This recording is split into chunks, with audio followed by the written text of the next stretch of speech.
Lin-Manuel Miranda's innovative historical hip-hop musical Hamilton is the definition of a cultural phenomenon. Not only did it take the theater world by storm, being nominated for a record-breaking 16 Tony Awards in 2016, it brought Broadway mainstream.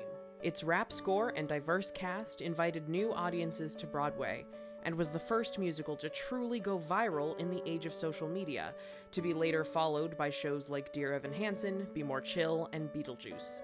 But the question remains, is Hamilton the musical racist? The short answer is no, of course not, that's absurd. But the longer answer is, well... Attention cast and crew, this is your half-hour call. Half hour to the top of the show. Half hour, please. Hey there folks, my name is Kent and this is your half-hour call. Unfortunately, the answer to the question, is Hamilton racist, is yes, but not for the reasons you might think. Its racism does not come from the content of the show or the fact that people of color are playing white historical figures. In fact, one of the biggest advancements that Hamilton made for the American theater industry is to prove to theater owners and producers that color-conscious casting is not only artistically viable, but is also, and more importantly for producers and theater owners, financially viable. The week before Broadway shut down, Hamilton made 103% of its potential gross, earning $2.6 million, making it the highest-grossing musical on Broadway that week by over $1 million. No, the racism of Hamilton does not come from the content at all. Instead, it comes in the form of the systemic racism that permeates the American theater industry as a whole. Meaning that even if our industry evolves to the point where there are zero people perpetuating racist ideals in the theater community, there would still be injustices perpetuated against disenfranchised groups. During the political outcry following the horrific murders of George Floyd, Breonna Taylor, Ahmaud Arbery, and way too many others, the white theater community, myself included, have begun to take stock in the ways that we are perpetuating injustices against people who are Black, Indigenous, and people of color in an effort to build more racial and ethnic equity within our industry. Like anything in America, theater is an institution that perpetuates systemic racism. And like anything in America, if we want to truly understand the issues faced today, we have to look back at the origins of the system. Before we go any further, I want to take a moment to warn you that this video includes some extremely upsetting and racist imagery. I want to be clear that I do not support the historical practices we're about to discuss, but to pretend that they never existed is to erase decades of harm and pain inflicted by the theater community on Black Americans, the effects of which are still being felt to this very day.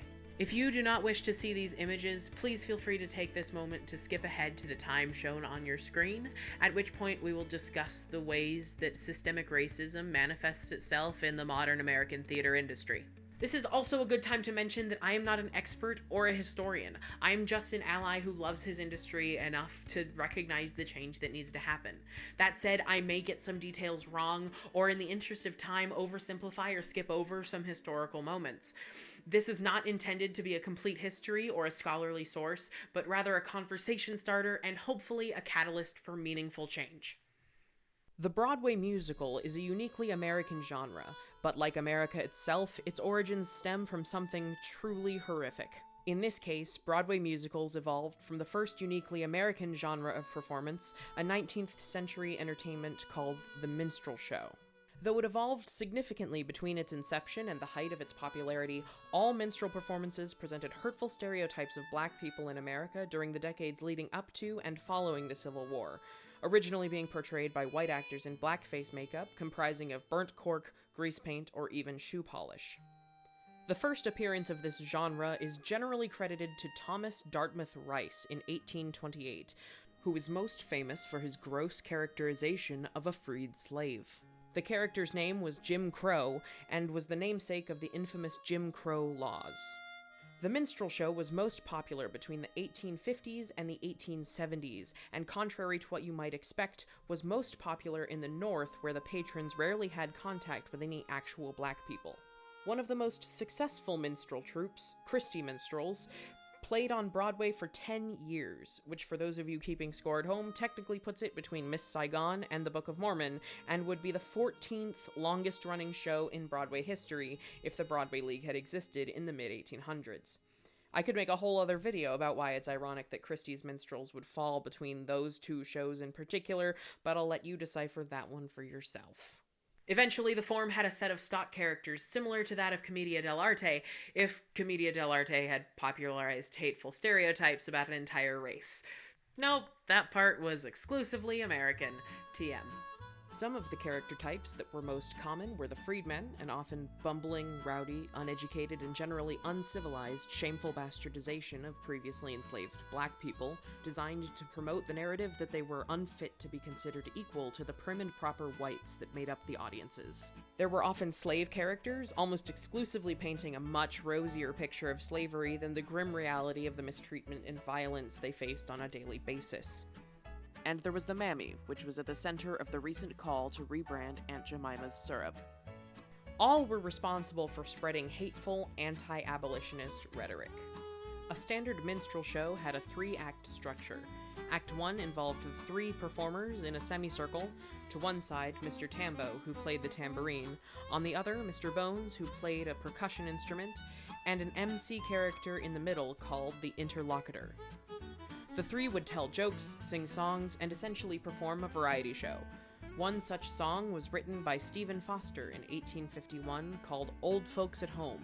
The lyrics were later rewritten, and the title was changed to Swanee River, which to this day is the official state song of my home state, Florida. Go Florida. Act 2, called the Olio, consisted of short scenes involving the stock characters like the slave, freedman, and mammy. This was arguably the most harmful act because it contained the most direct racist and anti-abolition rhetoric. Act 3 would consist of scenes from popular melodramas, often played in a parody fashion for laughs. A particularly disturbing example is that scenes from Uncle Tom's Cabin, a pro-abolition book written by Harriet Beecher Stowe in 1852, would be taken out of context, warped, and bastardized into parody scenes that portrayed Black Americans as unfit to be free. Out of minstrelsy grew 2 other forms of entertainment, burlesque and vaudeville. Though less popular during the heyday of minstrel shows, they would take off during the later parts of the 19th and early 20th centuries.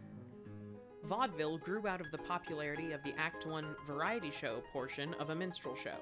Tony Pastor, a career entertainer and minstrel performer, is known as the father of vaudeville and is credited with giving the first performance of what the form would become.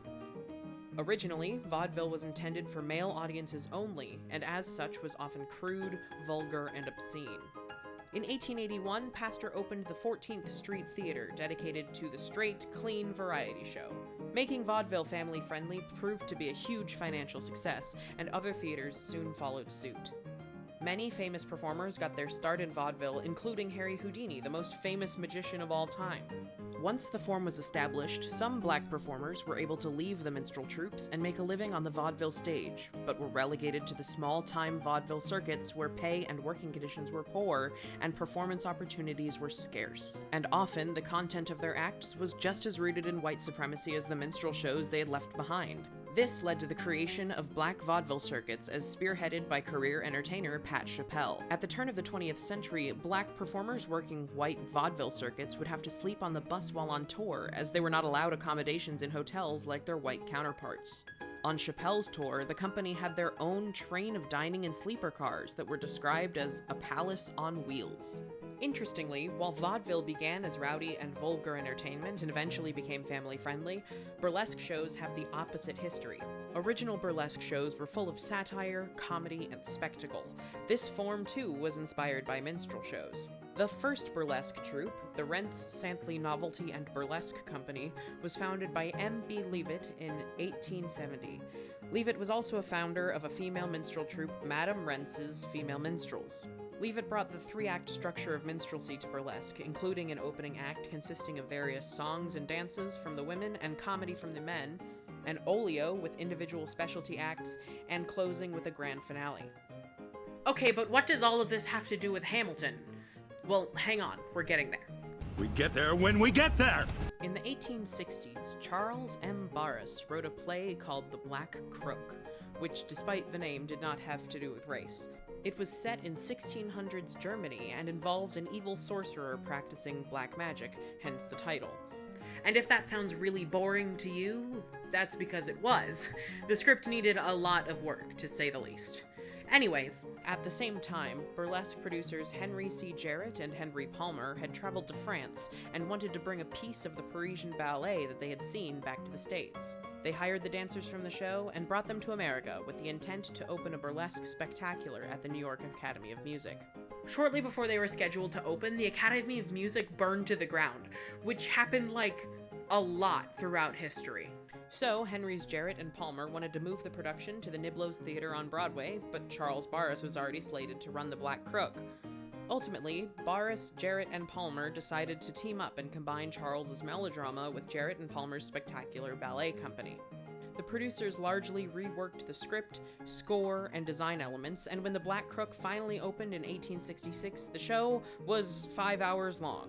But it featured scantily clad dancers in pink tights, which was enough to draw a crowd and spark some controversy. It was also unique in that it combined acting, singing, and dancing for all of the performers. European operettas at the time left the dancing to the ballet troupe, and vaudeville and burlesque didn't have a unifying storyline. The Black Crook did something new, and would become a prototype for the American musical we know today. Though minstrelsy itself had taken a back seat to these new forms, it was still occurring, and its influences could be seen clearly in all forms, such as the use of blackface in the operetta Sinbad, which played at the Winter Garden Theater almost exactly 100 years before Beetlejuice. During this time, black artists could find opportunity almost exclusively in minstrel troupes and on vaudeville stages.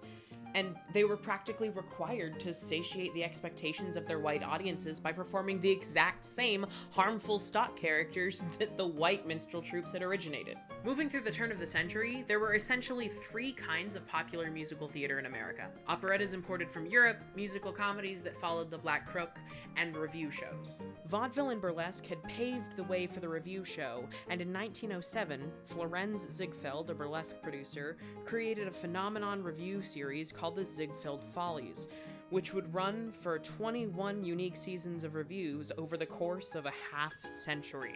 In 1921, African-American vaudeville writers Flournoy Miller and Aubrey Lyles opened a show called Shuffle Along, which was the first successful Broadway show written by and performed by black people in America.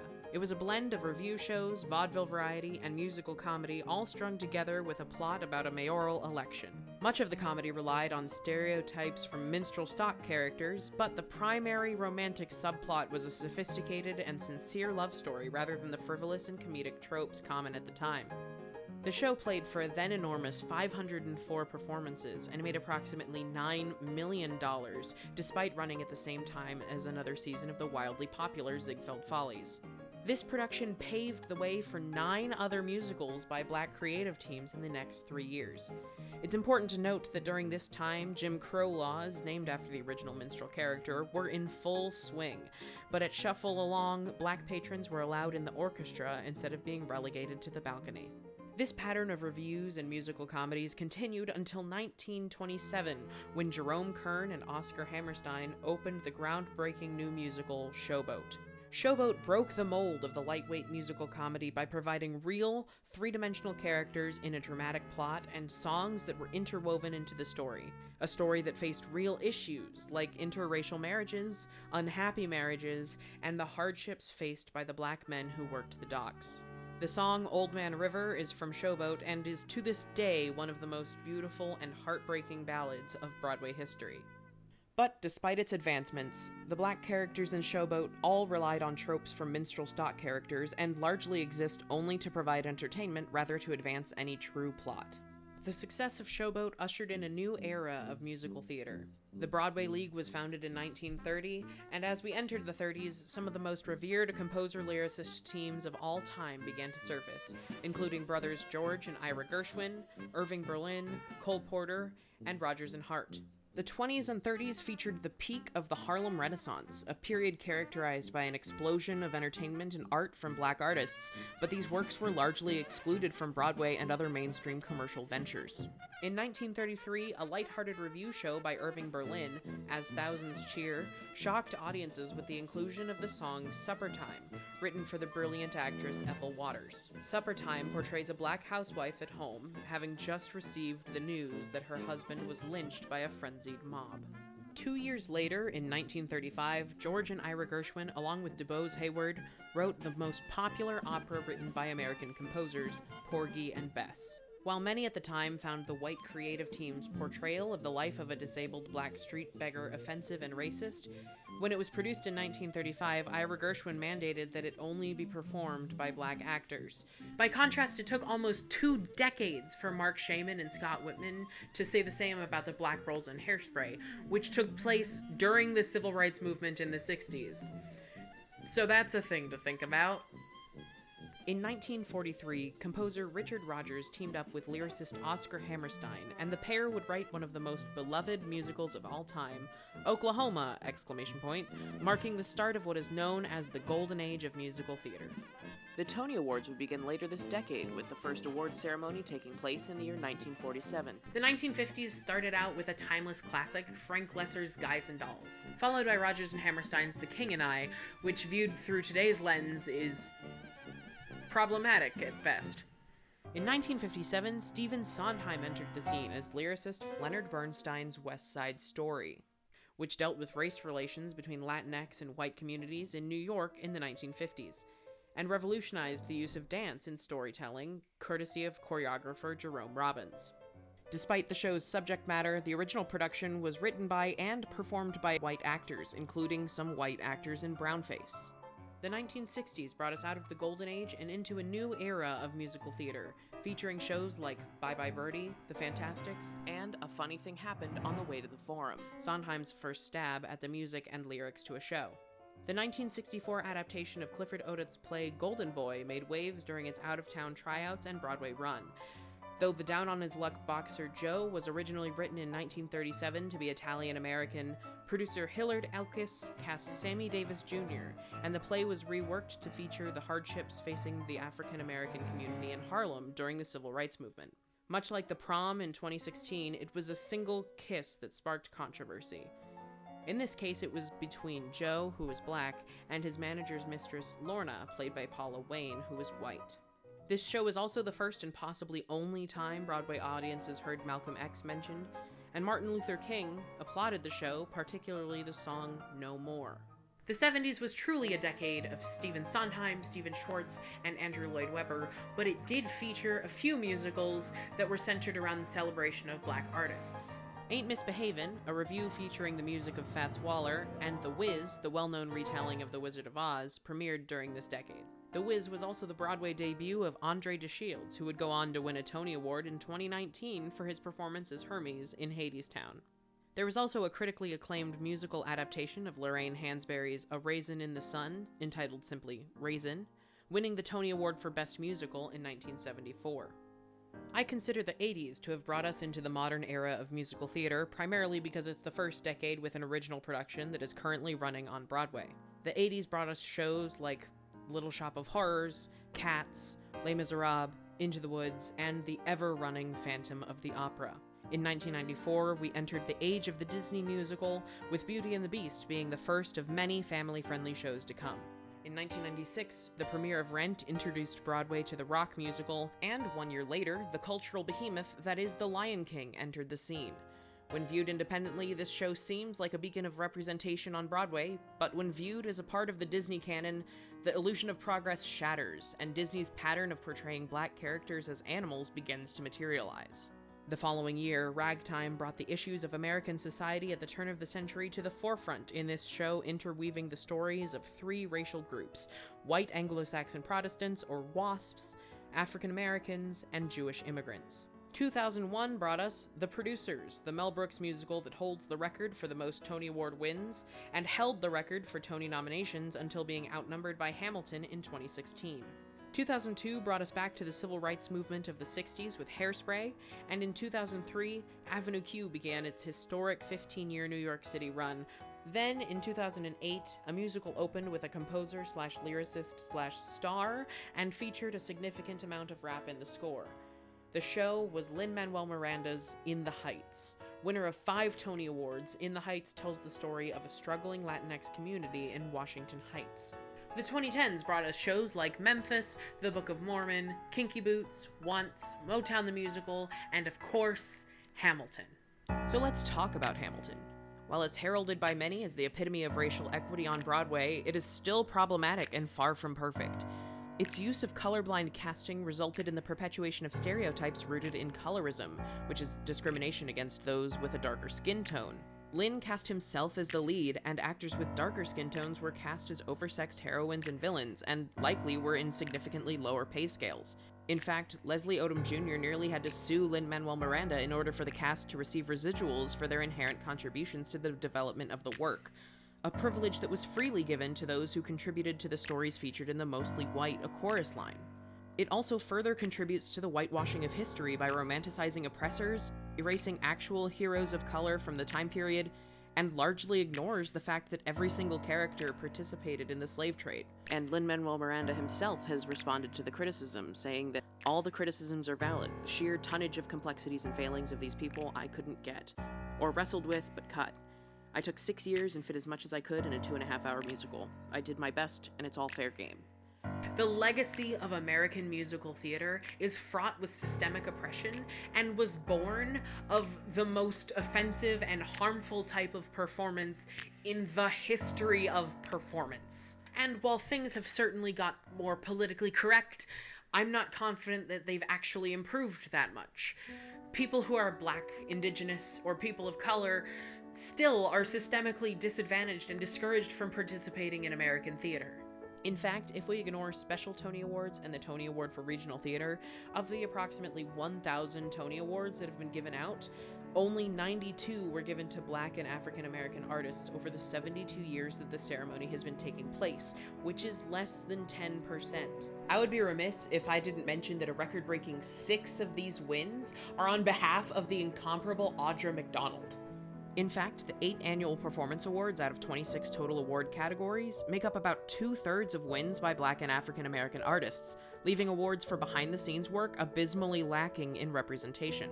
Many categories have had less than 5 awards ever go to Black artists, including Best Choreography, Best Costume Design of a Musical, Best Play, Best Book, Best Score, Best Orchestrations, Best Director of a Play, Best Director of a Musical, Best Leading Actor in a Play, Best Leading Actress in a Play, Best Revival of a Musical, and Best Revival of a Play. Best Costume Design for a Play and Best Lighting Design have never been awarded to a Black designer, and there have been 0 Black designers nominated for the Best Sound Design Tony Award. I know that sounds bad, and it is, but as you might expect, the problem actually goes much deeper than just the Tony Awards, because you can't give awards to things that haven't been produced. But where does this inequity come from? It comes from a lot of sources, but the easiest way to break it down is into 2 forms, top down and bottom up. Let's start at the top.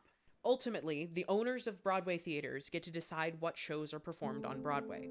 And of the 41 Broadway theaters, 33 are owned by 3 companies. The Schubert Organization owns 17, the Nederlander Organization owns 9, and Jujamcyn Organization owns 5. 1 is independently owned, 1 is owned by Disney, and 4 are owned by nonprofit organizations.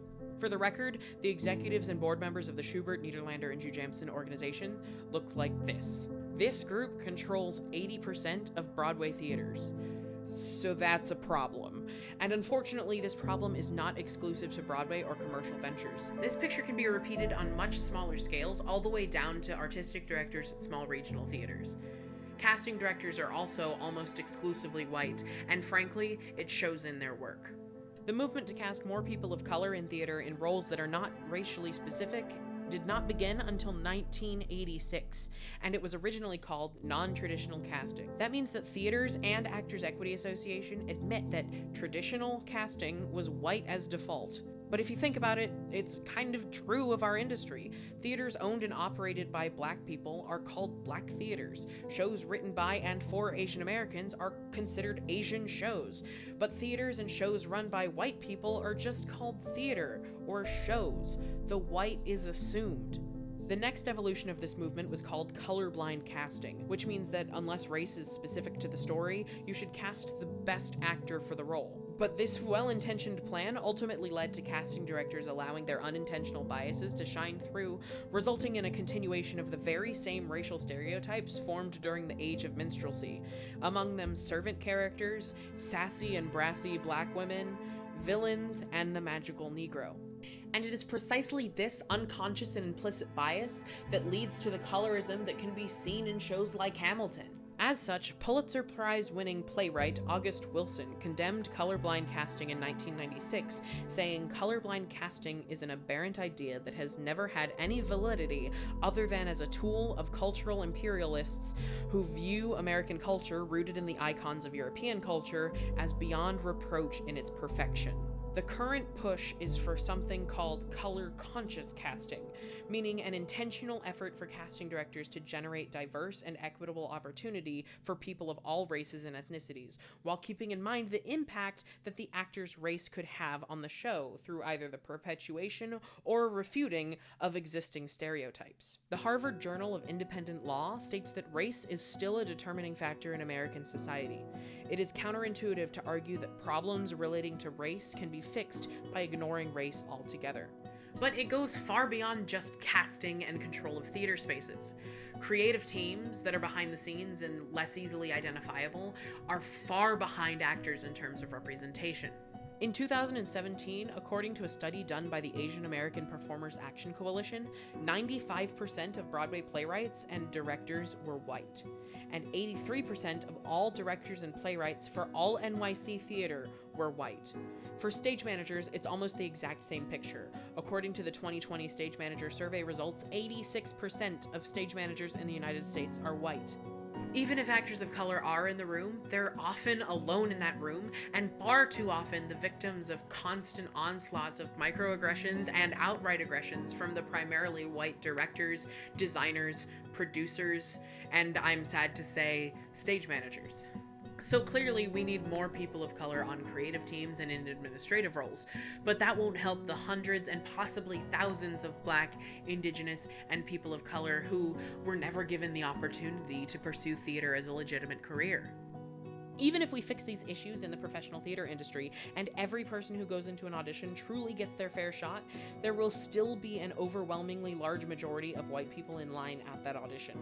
There are several factors as to why this is, but it all comes down to one thing: privilege, and that starts at the beginning. The average white household in America has a net worth of $171,000. The average Black household in America has a net worth of just $17,000. There are lots of resources to find out why this is, but essentially it comes down to the lasting effects of slavery, Jim Crow laws, legal discrimination, and redlining. While we go over this next part, just keep those figures in the back of your mind. On average, white families have 10 times the amount of wealth as Black families. The first step to a career in theater is to be bitten by the theater bug. Every theatrical professional has a story of when they had the aha moment that made them realize that they loved the theater. But according to the Broadway League, 75% of Broadway audiences are white, presumably because of a combination of ticket prices and lack of representation on stage and in stories. I don't have the statistics on regional theaters, but just anecdotally I can tell you that audiences are even more white in the regions. That means that a white child is more than 3 times likely to be exposed to theater than a non-white child. White children also have more access to arts training throughout their school years. Everyone in this industry knows that the arts are often the first thing on the budgetary chopping block for public schools. So students that go to schools in wealthier neighborhoods have more access to school theater programs. But if you're serious about a career in theater, especially as a performer, you need more training than you can get in a public school. College theater programs are more competitive than ever, and you'll need acting and dance classes, summer intensives, and maybe even pay-to-play youth theaters outside of school. This requires a disposable income and the ability to commit time outside of school hours, both of which a lower-income family is less likely to have. Low-income families may need their high school-aged children to get part-time jobs to make ends meet, effectively eliminating any chance they have of getting additional training outside of school hours.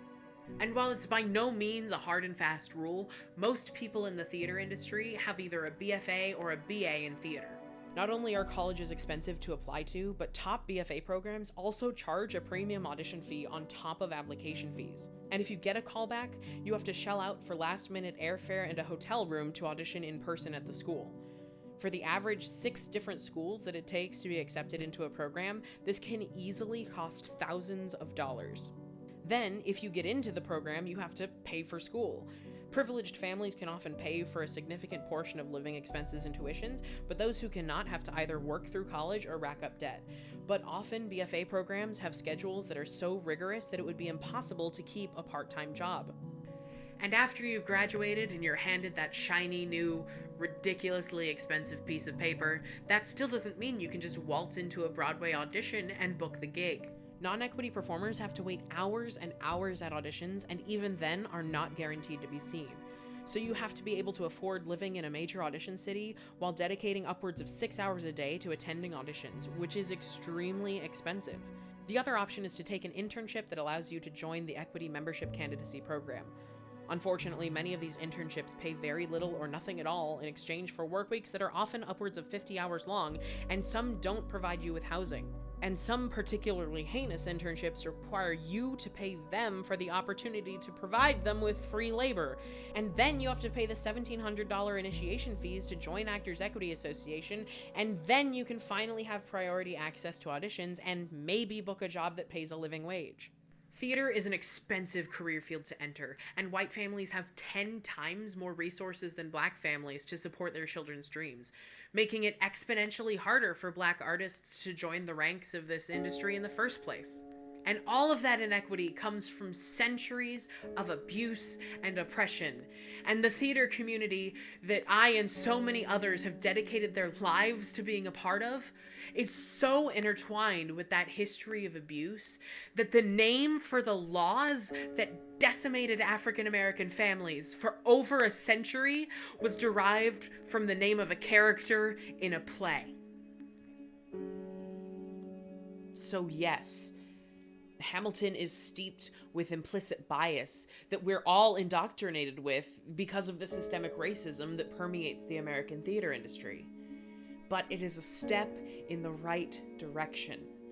Shows like Hamilton and Hadestown and the 2019 revival of Oklahoma and other shows that challenge the idea of white as default give us a glimmer of hope that the industry we love could one day become more equitable. These shows give us hope that, despite the horrible history of American musical theater, it is an art form that can evolve past its origins and become something that speaks out against injustice and becomes a spearhead for change. And it's our responsibility as theater makers and theater goers to demand that it does. There's a saying, the best time to plant a tree is 10 years ago, but the second best time to plant a tree is right now. It is my hope that the theater community and the entire country will use this time to come together and plant a seed of hope and equity that could one day grow into a tree so tall, with roots so deep, that it shatters the foundation of racism on which we had no choice but to plant it. Thank you for your time, your energy, and thank you for the work that I know you're going to do to change this industry that we love. This industry that we care about enough to point out its flaws and improve to hopefully build a better world and a better theater community for the artists of tomorrow.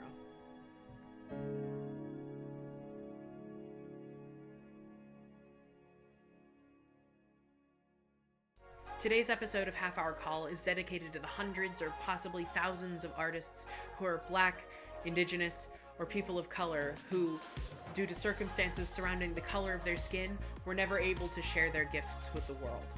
Because of this, instead of asking you to donate to the Actors Fund or Broadway Cares Equity Fights AIDS, I'm asking you to donate to the Broadway Advocacy Coalition. The Broadway Advocacy Coalition builds the capacity of directly impacted advocates, artists, students, organizations, and communities to use the arts as an integral part of their social change work. Thank you so much for watching, and this has been your Half Hour Call.